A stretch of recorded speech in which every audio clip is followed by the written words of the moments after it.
Listen, Chris Getz has been among the busiest, the most active baseball operations bosses here in the sport because the free agent market and really trades as well have been so quiet so far this winter.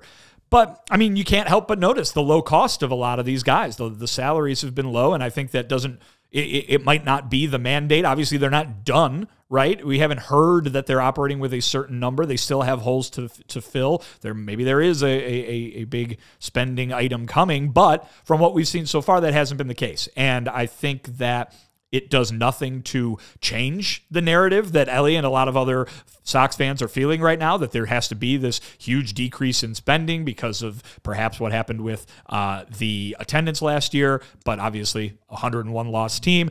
Is this a rebuild? Question mark. It sure looks like it. These moves all really point to it, even if the White Sox brass doesn't want to use that term. But here we go again with Maldonado, and I brought up the offense. Maldonado, DeYoung, Lopez, Stassi.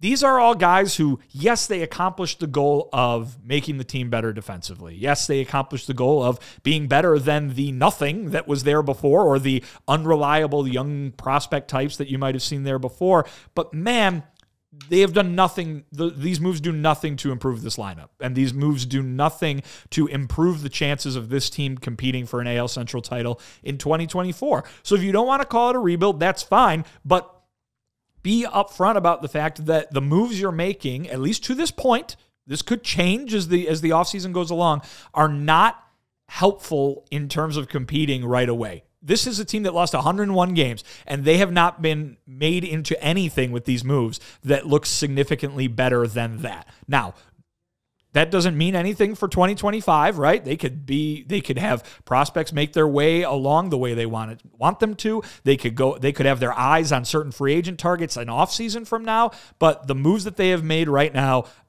look like nothing more than placeholders. And listen, I think that the positives of Maldonado, which we talked about earlier, are positives and could have a very positive impact over the long term with some of these pitchers, right? He could teach these pitchers how to work in a way that's going to help the White Sox in 25, 26, 27. He could teach Corey Lee how to be the next Martin Maldonado. Who knows? And a catcher that really knows how to work with pitching staffs. But in terms of the moves that Chris Getz has made to add to this roster, remember how many holes there were, and he needed to and still needs to fill a lot of them.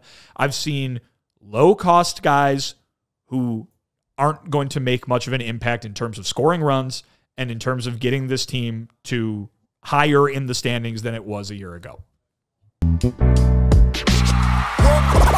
all silly.